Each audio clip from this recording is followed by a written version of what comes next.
What follows is free. But if you want to see the full extent of what we do and get involved, go to patreon.com/word in your ear. Now, on with the show.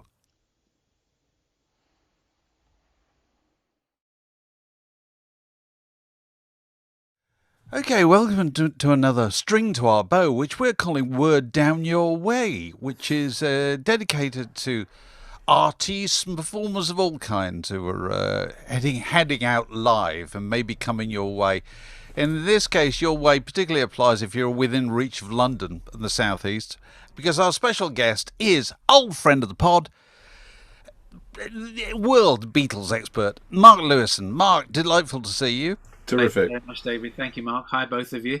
And because we want to talk to Mark, because Mark is about to do a little show in October, of which more in a moment, which will be in London. First of all, let's just talk a little bit about live, Mark. Can you remember first live shows you ever went to? Gigs? Yes. Yeah. Yes, vividly. First gig I went to was T-Rex at Wembley Empire Pool. Oh, really? Wonderful. Yeah, in March 1972. I was 13 and 9 months. Yeah. Was those are the gigs that Ringo was famously filming, is that right? Famously filming now, but I didn't know it. I didn't No. know there was a Beatle at the first gig I went to, and I didn't lay eyes on him, and it wasn't announced. So, but I remember that Emperor Roscoe was the DJ, and he played records before the show began. And he played Back Off Boogaloo, which was Ringo's new record out the day before. It was the Friday. It was a Saturday and it came out on the Friday. Right. And he must have been there, and maybe that's why he played it. But I didn't know any of that. I was just into T-Rex, actually. So were you a regular gig goer? After that, no, not really. I've been to quite a few, but never as many as I would like to have done. But actually, I kind of tired of them. It's a lot of discomfort, a lot of standing around, a lot of smelly people. I used to like pogoing, so I went to quite a few punk and new wave gigs, but I didn't like all the spitting. And I'm quite a genteel person, really. So no, I did tire of them. Pogoing fine, spitting is absolutely out. It's going. Yeah. I mean, who wants Fair to enough. spat at? I mean, honestly, Yeah. part of the game, but no. So, greatest show you've ever seen? The most memorable gig I ever saw, I think, must have been the first time I saw McCartney, which was just like worshipping at the altar. Basically, it was Hammersmith Odeon 1975, and I was in the third row of the stalls, which I obtained by going to the box office, because that's what you did in those days. Yeah. Queued up, and that, to see a Beatle, a wing, so close up was spectacularly good. And I remember seeing a great show. Was it the Greedy Bastards? Oh God! Wasn't that Bob? It was Bob. It was like half of Boomtown Rats and half, wasn't it half? Oh good God! Oh God, I've forgotten all about them. Yes. And they played in a ballroom in Camden Town. I don't think it was the Electric. It might have been. No, I can't remember the name of the venue. Electric Garden, I want to say, but was that Camden? Electric Ballroom. Electric or the Ballroom. Ballroom. Yeah, That might was have been. Electric Ballroom in Camden Town. Yeah, that's yes. where I saw them, and that was a fantastic gig. No, it was Half a Thin Lizzy. Yes. Oh, that's course, right. Yeah, that's it was. Right. Yeah. That's right. Brian Robertson or what? Kind of Irish Yes. setup, wasn't it? Yeah, it was. That was the most memorable gig for pogoing. Spent the whole night pogoing. The last time I ever pogoed, I ruptured an Achilles tendon. I love the idea of Mark being a specialist pogo dancer. Yeah, I never realised anybody did this. Do you go along with particular footwear that gives you the proper spring? No, I don't think so. No, I don't. Did you try and nut the light fittings? Whatever boring shoes I was wearing at the time. I was never that snappy a dresser.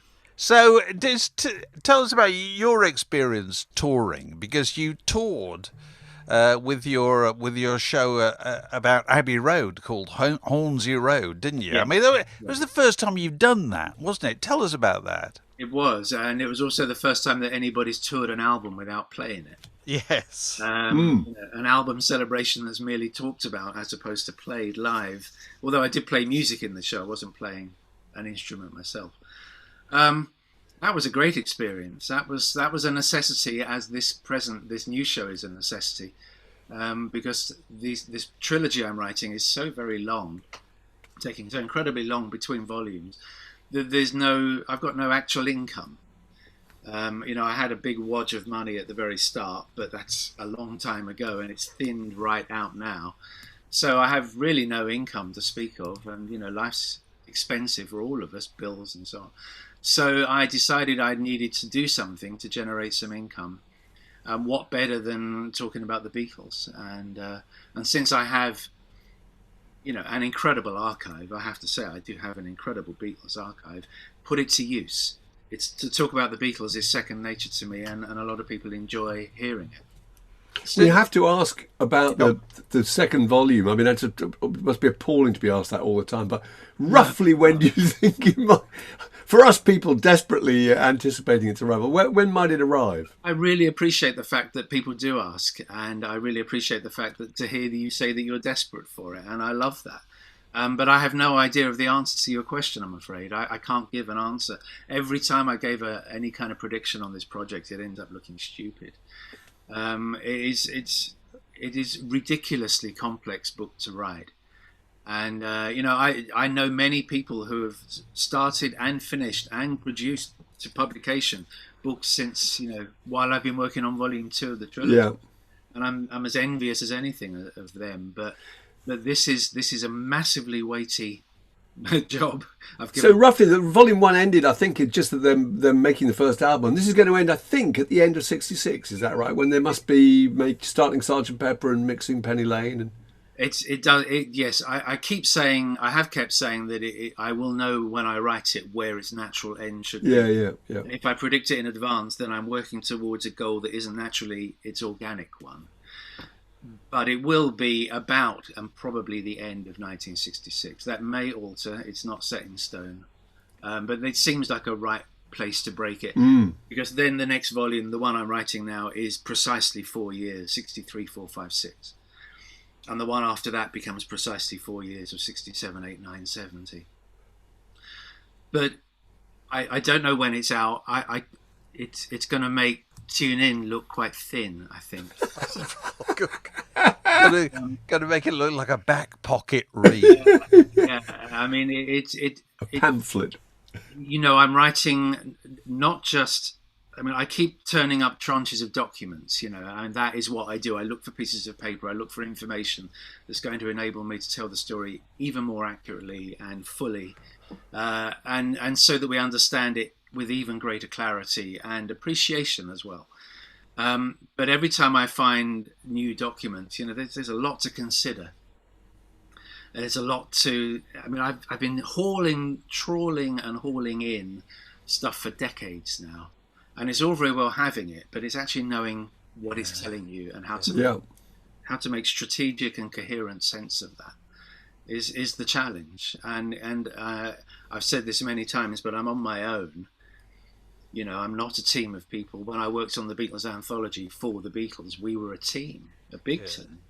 Yeah. With our own office and staff everywhere, and you could delegate things, and I don't, and I can't. And in a truly ideal world, I'd have a clone of me managing a little team of people who are assessing all the documents that I've amassed and showing me what it is that I need to, or at least presenting to me what it is that this document is saying.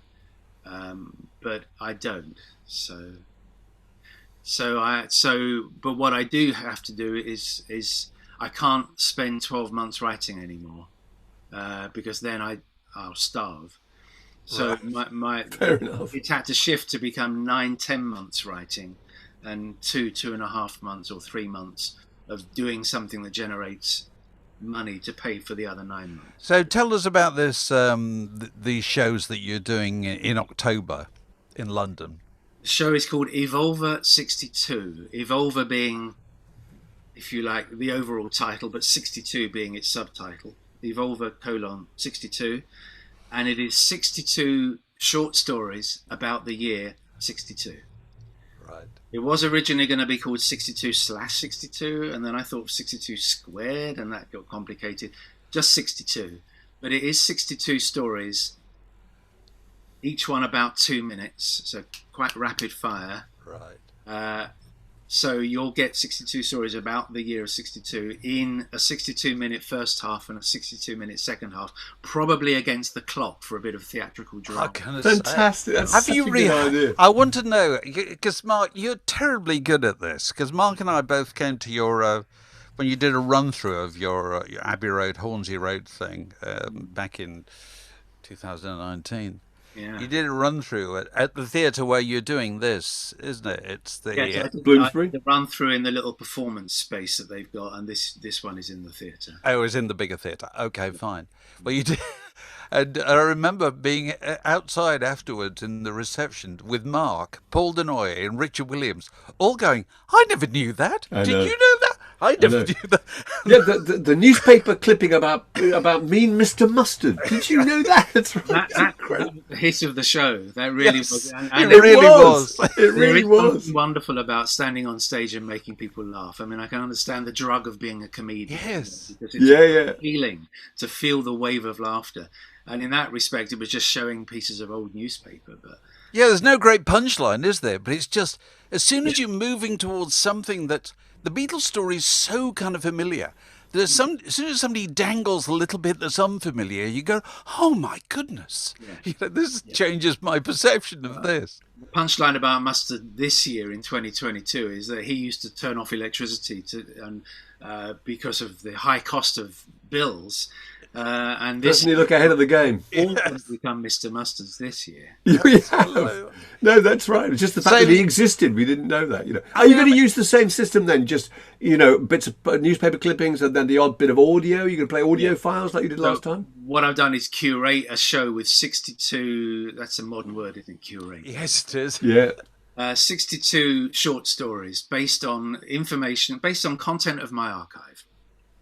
I've researched all this stuff. For 40 years, I've been gathering bits of the Beatles, and I've looked in places that no one else has ever been, and I have amassed this amazing haul of stuff.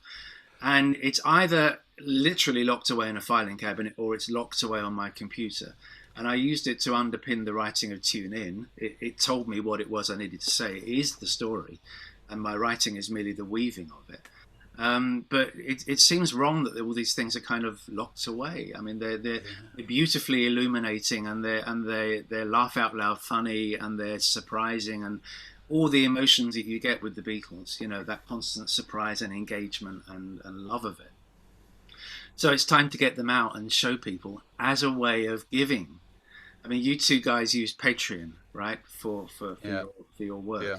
And people have said to me, "Why don't you use Patreon, to raise some money?"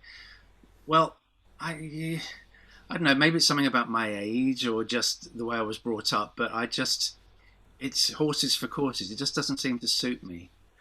But I do. But also, if you're alone, writing all day, it must be really nice to get out and actually play live and meet people and talk to people, and that's part of the excitement. I mean, I'm not a natural performer, but it's talking about the people. You are, Mark. You're really good. Really good. You're not like most Really performers. They don't have kind of show-offy skills. Well, I'm sure you have skills, but you don't do that stuff. But people listen to you. Yeah. Because of the way you say it, and partly because it's Mark Lewisohn, for God's sake. Well, this will come as a surprise to me because I didn't used to have those skills, and I look back on my early media appearances with complete embarrassment. As I suppose we all do. But, but nonetheless, I can do it now. I mean, if I had to get up and talk about quantum physics, that's different. That's different. Yeah. So, about, do you ever think about doing more of this kind of thing? I mean, because you presumably could just travel the world talking about the Beatles, couldn't you? I now know that I could, because the Beatles market has evolved in that, when I first became a full-time freelance Beatles writer, it was almost embarrassing to admit it. You know what I mean? It was just like you talk about, pop music. You're earning a living from researching the Beatles. I mean, they broke up, and all those kind of things. This was in the early 80s. Yeah. And I was slightly shy about telling people what it was I did. But obviously the Beatles are such an embedded part of our culture now. And it's quite clear that they're bringers of joy in a way that very few other things are in human existence, in my experience. That I'm very proud now to be recognised as a leading historian of something so wonderful as the Beatles.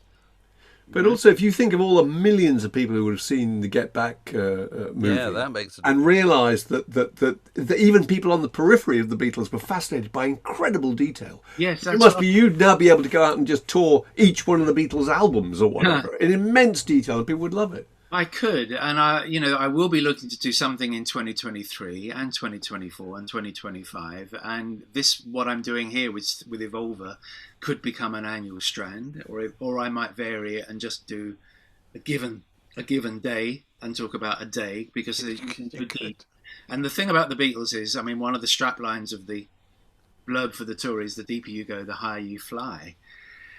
From Everybody's Got Something to Hide song. But it is true with the Beatles. No matter how deep you go with the Beatles, it still stays wonderful, and you can get into the minutiae and find it genuinely interesting. It's not just, oh yeah, really, it absolutely. It is. We saw this thing a year or so ago, didn't we, Mark? There was some picture emerged of the Beatles by a fruit and veg stall. Weren't they in Rupert Street or something? And Mark and I spent hours looking at this picture. We couldn't get over it. It was actually where Cheapo Records used to be, I think, wasn't it? We think, I remember that shop.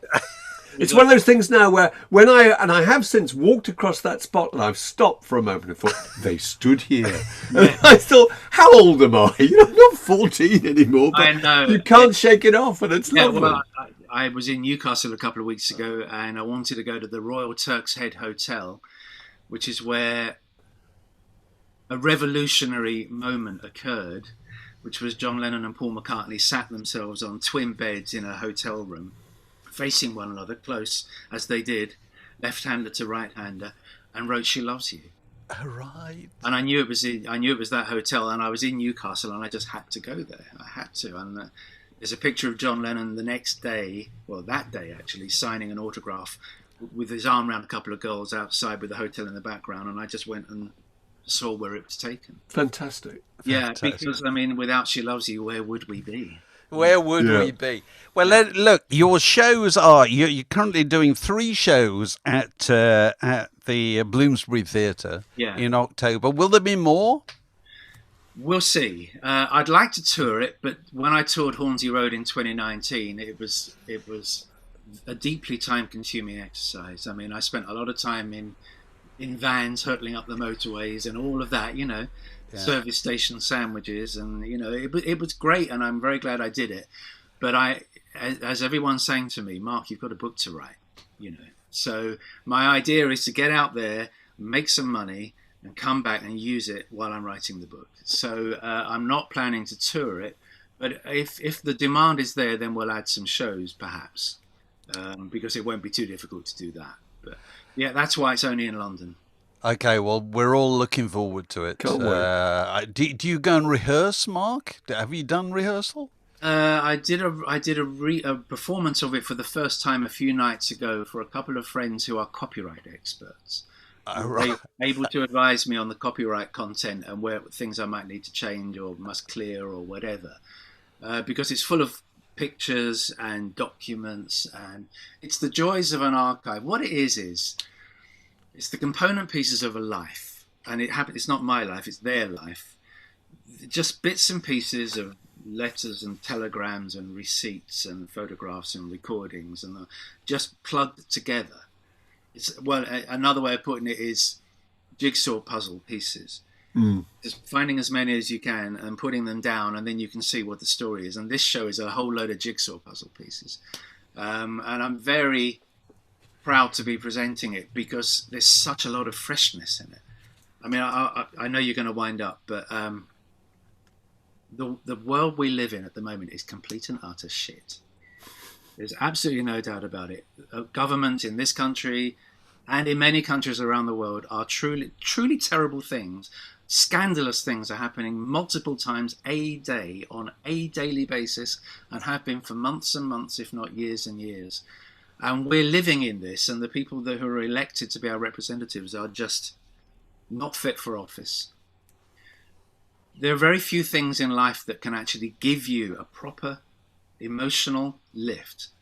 And I think the Beatles are number one on that list. I mean, for me, they are the bringers of joy. They were just a band who made it very, very big. I mean, I get that. I'm not trying to input great meaning on them. But there was just something about the Beatles that was just utterly joyous and completely encapsulated all the best of humanity. And any exposure to the Beatles, like Peter Jackson's Get Back and like this show, can only be good for the human psyche. Absolutely. It's as serious as that. We need the Beatles. We need the Beatles. We really need the Beatles. On the hour, every hour. Yeah, we need exactly. But we need them. We need them in a way, just for moral uplift. You know, they weren't trying to set any examples. They weren't into any of that. But it turns out that they just got everything right and did it with the right spirit. And I know of nothing else in life that has ever been like that. And just for me to immerse myself in the Beatles on a daily basis is fantastic. You know, I've got the best job in the world. Absolutely. You know, the very best job in the world. Absolutely. Well, look, we look forward to it, Mark. I'm sure many people look forward to it. Thank you. Thank you. It's lovely to talk to you. Come and get 2 hours of Beatle joy is what it's about. Absolutely. We'll be there. Cheers.